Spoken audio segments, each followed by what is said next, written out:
제가 디지털 대학교를 7, 8년 교수를 했고 경찰학과 과장을 7년 반을 했죠. 사실 서울 디지털 대학처럼 큰 학교에서 제일 좀 난감했던 것이 이제 시험 부정행위 같은 겁니다. 왜냐하면은 이게 대부분 단답형 사지선다로 문제인행식으로 삑 돌아가는데, 물론 이제 이 문제와 답을 모아서 자기네들 어떤 학생들의 단톡방에서 공유하는 경우가 있습니다. 근데 그걸 못하게 하고, 근데 그렇게 또 경제적 이득을 얻는 경우도 가끔 있나 봅니다. 그래서 그런 것도 사실은 좀 많이 경고도 주고, 꼭 하지 말라는 짓을 하는 애들이 있어요. 또 뭐 애들이라 그런데 나이 많은 사람들이 사이버대가 많기 때문에 그러면서 그럴 수 있죠. 이제 학점은 따고 싶은데 사실 뭐 머리가 안 돼서 그랬다, 그런 변명이지만 사실은 변명입니다. 그렇게 딴 학점이 사실은 의미가 있을 리가 없겠습니다. 근데 이제 자격증을 따려고 학점을 따는 경우도 있기 때문에 글쎄, 그냥 뭐 어떤 경우는 눈 감고 넘어가는 경우도 뭐 혹간 있었을 수 있고. 근데 사실 이 시험 관리가 제일 힘듭니다. 지금 이제 MBN 보도에서 서울사이버대 공식 명칭이 나왔습니다. 서울사이버대, 우리나라에서 한양사이버대, 서울사이버대가 뭐 재학생 기준으로 3만 정도 되는 최대의 사이버대입니다. 서울 디지털 대학은 요즘 많이 못 미친다고 하던데 정확한 건 모르겠는데, 여기서 이제 시험 때 학생들끼리 정답을 공유하는, 왜 그러느냐, 이게 각각이, 우리가 보통 사이버대 생각하면 전혀 모르는 개인이 전혀 모르는 공간에서 전혀 모르는 IP 주소로 시험을 본다고 생각을 하겠지만은, 우리나라 같이 이 단톡방이라든가 이제 SNS 공유가 있는 상태에서 실시간으로 공유를 할 수 있는 상태에서는 A라는 학생이 시험을 보는데 문제가 나와서 무슨 문제의 요거는 답이 뭐요? 라고 하는 걸 이렇게 찍을 수도 있고, 찍은 걸 바로 공유할 수도 있어요. 그거를 단톡방에 돌리면 그거 몇 번만 하면 짧은 시간에 정답이 쫙 만들어지죠. 그걸 쫙 공유하면 사실은 이런 의미가 없는 경우가 있어요. 그 강의실이 아니라 온라인에서 수업을 하고, 그리고 온라인에서 시험을 치는 이 사이버대의 특성을 악용한 거죠. 이게 KBS의 보도에 나온 겁니다. 이게 4월 중간고사 기간에 서울사이버대학교 경영학과 13명이 단체 대화망을 개설해서 공유했다. 사실 저 때 또 2000년도 제가 2018년도까지 STV에 있었으니까 이런 것이 굉장히 골치 아팠습니다. 어떤 경우는 적발도 하기도 하고 달래기도 하고 그랬는데도 성적, 어차피 상대평가 어떤 이렇게 되면 성적이 막 이게 비교가 되고 그러니까 이게 보통 하나의 수업이 많은 경우는 몇백 명, 1000명까지 되는 경우도 있고 그러거든요. 적으면 몇백 명이 되지만 100명 아래쪽도 있지만은. 근데 이제 이렇게 갖고 단톡방에 공유되면 거의 만점은 다 받습니다. 그러면 사실은 이게 성적 처리가 제일 난감합니다. 나이 순으로 하기도 하고, 당연히 출석 순으로 하지만 나이 순, 또 별의별 그 학칙이 다 있습니다. 이거는 사실 서울사이버대학이 해당 사실을 전혀 몰랐다. 제가 이건 100% 거짓말이라고 할 수 없지만은 이건 상당 부분, 왜냐, 아니 나 때도 벌써 6, 7년 전에도 이미 그것 때문에, 10년 전에 이미 그것 때문에 논란이 되고 많이 됐었는데 서울사이버대학이 이걸 몰랐다고 하는 건 말이 안 됩니다. 근데 알았다고 하는데 사실 이거를 대처하기가 참 쉽지 않습니다. 사실 그거일 겁니다. 서울사이버대.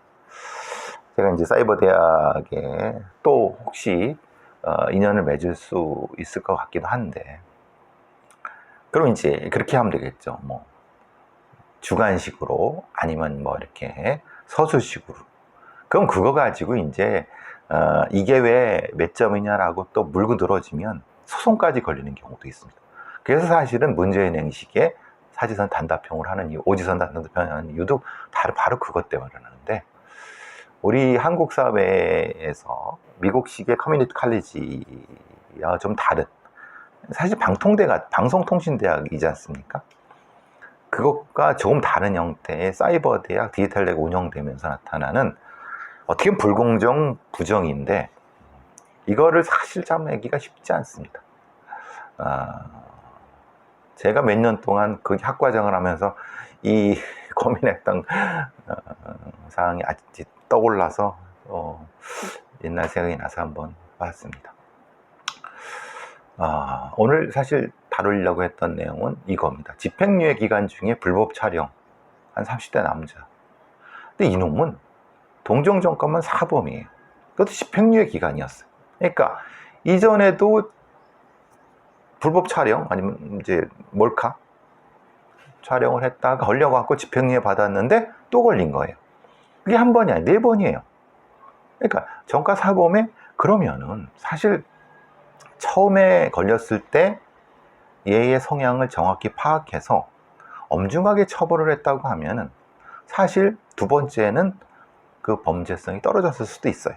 근데 우리의 사법 시스템, 그러니까 이런 종류의 성적 착취라든가 아니면 이런 습관화되는 어떤 이 성적 공격이라는 것에 대한 심리적인 어떤 이유에 대해서 지금의 사법 체계에는 맞지 않아요. 그러니까 말하자면 뭐 도둑질하고 뭐 강도하고 뭐 이런 거에 뭐 재산범죄하고 이런 것에서 너 처음이야 봐줄게 하지마, 이런 형태의 사법 시스템을 안 맞는 거예요. 어차피 얘는 한 번하고 두 번을 계속 할 거예요. 그러면 애초에 처음 범죄를 저질렀을 때 강하게 재범 방지라든가 무엇인가를 해야 되는 어떤 다른 사법 시스템이 적용이 돼야 되는 거죠. 이놈은 실제로는 그러니까 뭐 저기 지하철역 인근에서 지나가는 여성들 신체 뭐 다리 촬영하고 출구 계단 아시잖아요. 뭐 에스컬레이터 있고 막 그러고 이런 데에서 하고, 또 잡히니까 증거인멸 동영상 삭제하고 그랬어요. 이놈은 이전에도 벌금형, 뭐 성폭력 치료 프로그램 수강, 사회봉사 명령, 이거 사실 다 한 거예요. 처음 1범, 2범 때 이미 성폭력 치료 프로그램, 사회봉사 명령 다 한 거예요. 근데 그게 아무런 의미가 없는 거예요. 근데 그것도 4범이고 5범이잖아요. 5범죄 들어가잖아요. 그러면 이거를 판사라든가 이런 사람들이 이거를 정확히 판단을 해줘야 되는데 그냥 기계적으로 해버리는 거예요. 그럼 얘가 요 정도 되면 더 큰 성적 범죄자가 돼갖고 심각하게 될 텐데 그 부분에서 판사들은 생각하지 않는 거예요. 그러면 우리가 정의로운 사회의 어떤 사법 질서라든가 이런 행정 질서라고 하는 것이, 왜냐면 가해자의 인권 중요하다, 가해자의 어떤 교정교화 중요하다. 근데 그것보다도 그거와 뭐 비슷하거나 더 높은 가치, 공동체의 안전, 피해자의 보호, 그런 가치는 얘한테는 어딨냐는 말이에요.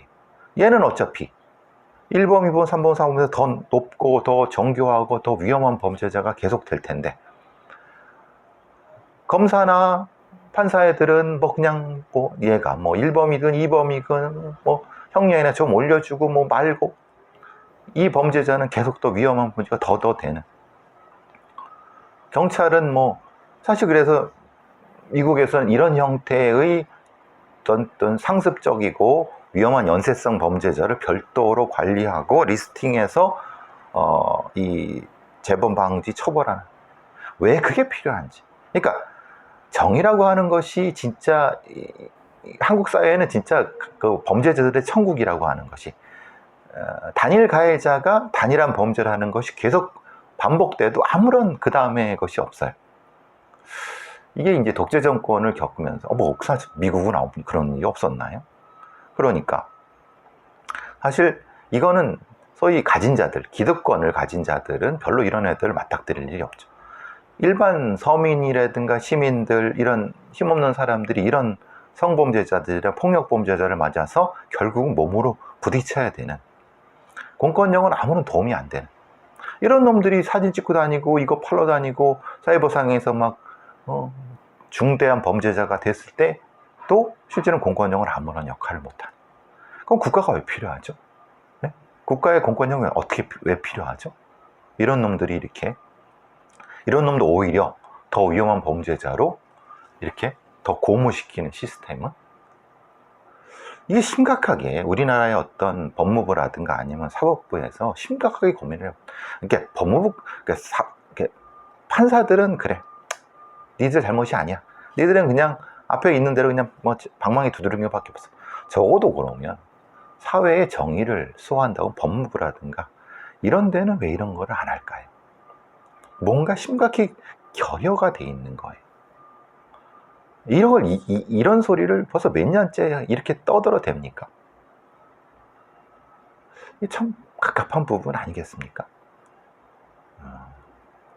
그러니까 습관적으로 성행상 진화의 요소가 다분한 어떤 이런 범죄자, 촬영 범죄자, 강간 범죄자, 폭력범, 이런 경우는 별도의 루트를 만들어야 되지 않느냐, 관리해야 되지 않느냐. 이게 뭐 소위 인권 좋아하는 분들, 저도 인권 좋아합니다. 그런데 걔들은 그런 얘기를 하는 거지 않습니까? 가해자의 인권도 인권인데 얘들을 더 이렇게 감시하고 옥죄면 더 크게 문제가 돼. 그래요. 그럴 수 있죠. 그럼 거기에 대한 방안도 필요해요. 그렇지만은 지금 임박한 위험에 대한 제어라든가 관리도 역시 필요한 거예요. 같은 맥락에서.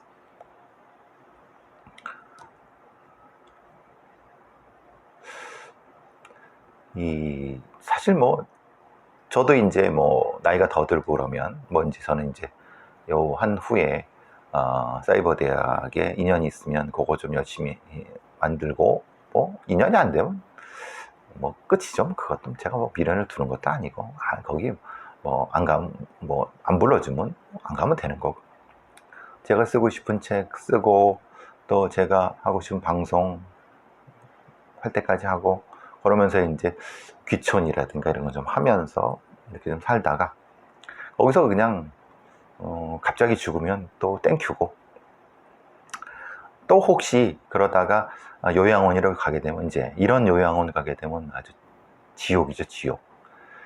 요양보호사라는 인간이 이게 이제 67세 요양보호사입니다. 근데 78세의 그 여성 노인이죠. 그 치매인가 봐요. 근데 가림막도 없이 기저귀를 막 가는 거예요. 그럼 아무리 치매에 걸렸다 하더라도 인간한테는 최소한의 인권과 수치심, 아니면 최소한의 어떤 것이 있잖아요. 그러니까 요양보호사를 막 쓰다 보니까, 싸게 막 쓰다 보니까 이렇게 치매라든가 이런 뭐 불쌍한 이런 분들, 이런 인식을 못하는 분들이 마구 학대를 당하는 거예요. 성적 학대. 어떤 남자 치매 환자들은 뭐 성기를 오줌 싼다고 묻기도 하고, 뭐 별의별. 그 사회의 어떤 인권의 척도는 가장 힘없고 약한 사람들이 어떻게 처우를 받는가를 보는 게 가장 바로미터입니다. 67세 요양보호사 이 미친년은, 너는 나이 들어갖고 요양원에 안 들어갈 줄 아느냐, 10년 지나서 너 똑같이 들어간다, 너도 그럼 똑같이 홀딱 벗겨서 다른 사람 보는 앞에서 옷 갈아입히면 좋겠냐. 성적 학대와 폭행이 다, 거동이 불편하고 치매가 있는 노인이라 하더라도 당연히 성적 수치심이 있는 거고 최소한의 기본 인권이 있는 겁니다.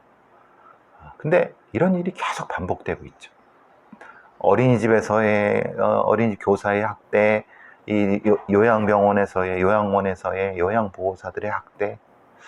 한국 사회가 진짜 안전하긴 합니까?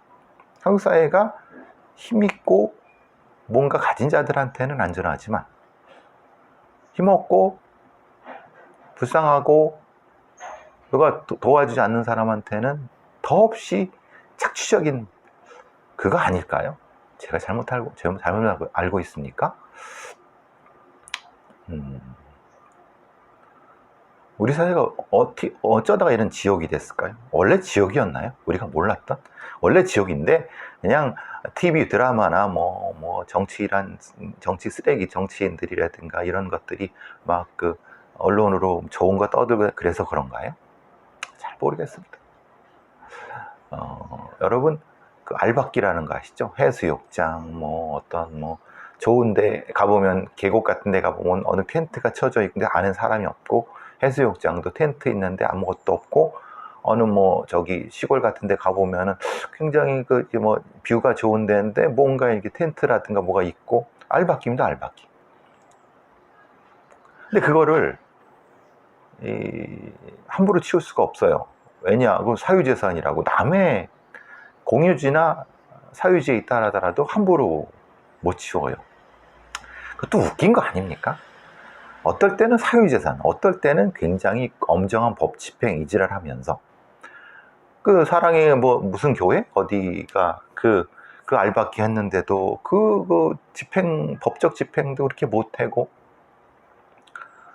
그러니까 특히 이런 유원지나 아니면 유원지 아니라도 시골에 알박기 텐트, 그리고 쓰레기 막 버리는 인간들. 제가 그저께 그 관악산 갔다 오는데 참 그 계곡에서 옷 훌러덩 벗고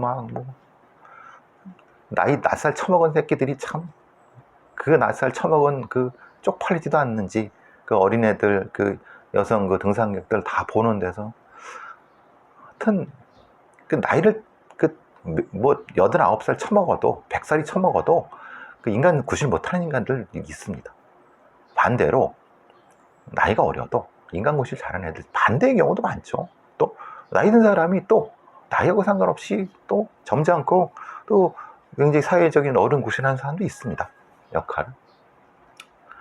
눈살이 많이 짚혀지죠. 그리고 또 쓰레기 버리고 또 지 혼자 음악 듣고 돌아다니고 등산하고 남 시끄러운 거 그냥 변에 신경 안 쓰고 그러니까 소위 공적인 어떤 그 공간에서의 어떤 부분들에 전혀 신경 안 쓰는, 그거 한번 좁히고 싶지 않습니까? 그래서 패면 안 됩니다. 근데 알파기 텐트 이런 거 공권력이 해줘야 되는 거 아니에요? 사실 여기 계곡 같은 데에다가 무단으로 설치해 놓고 돈 받고 이런 조폭애들이, 그러네. 동네 양아치집 조폭이죠. 해수욕장에 민폐, 알바키 텐트, 유원지 이런 것들부터 시작해서 개인 사유지에서의 이런 것도 다 시행령 몇 개 바꾸면 되는 거예요. 그리고 또 집행 이런 거 쉽게 할 수 있게. 근데 물론 예전에도 가능한데 이제 소송이 붙을까 그러는데, 이런 것들은 제발 좀 법을 아는 인간들이 오히려 이런 부분에 대해서 별로 신경 안 써요. 왜냐면 지들은 그렇게 안 하거든. 이런 거 할 일이 없거든요. 그러니까 법이 수요자 중심이 아니라 다 그냥 공급자 중심이어갖고, 우리 사회가 공적인 가치라든가 이런 부분들, 중요한 건 중요하게 좀 만들어주고 좀 힘을 행사할 수 있어야 되는 거 아닌가요? 그런 생각이 들었습니다. 음주운전을 했는데 아까 똑같습니다. 성범죄 처벌 벌 받고도 또 계속해죠. 음주는 똑같습니다. 이건 20대의 어떤 미친년인데요. 그러니까 술 처먹고 운전을 했어요. 근데 과거에 음주운전 적이 2번이나 있어요. 그러니까 그때 또 허술하게 벌금형 집행유예 이렇게 하니까 또 술 처먹고 지랄을 했어요. 이게 또 20대 여성. 그러니까 음주운전은 나이하고 별 상관없습니다. 얘가 이제 1년 6개월을 받았는데, 그러니까 애초에 1심, 2심 처음에 한 번, 2번 할 때 제대로 처벌했으면은 실제로 지금 3번째, 공식적으로 여기 음주운전 해갖고 4명을 다치게 했어요. 만약에 앞에서 제대로 처벌했으면 이 사람들이 안 다쳤을 수 있지 않습니까? 사실 윤창호법이나 이런 것들이 엄정한 법 집행이 되지 않는 거. 그냥 슬슬슬 다 봐주고 술 처먹고 어디 들이받고, 그럼 그걸로 피해받는 사람들은 뭐가 됩니까? 그러니까 법이라는 것이 엄정하고 공정하고 해야 되는데 가해자한테 너무나도 이렇게 그래요. 그리고 이렇게 되다 보니까 얘네들이 이렇게 법을 어기는 데들이 별로 이렇게 신경 안 써요. 뭐 어차피 뭐 벌금 좀 내거나 아니면 어차피 집행유예 될 텐데 어차피 판사 앞에서 반성문 좀 쓰고 눈물짓을 짜면 그 다음 봐줄 텐데, 이게 한국의 그 변호사란 것도 좀 문제가 있는 것 같기도 하고 판사들은 더 문제가 있는 것 같기도 하고, 판사들 기본적으로 문제가 있는 검사들은 더 문제가 있는 것 같고 이게 참 그렇네요. 자,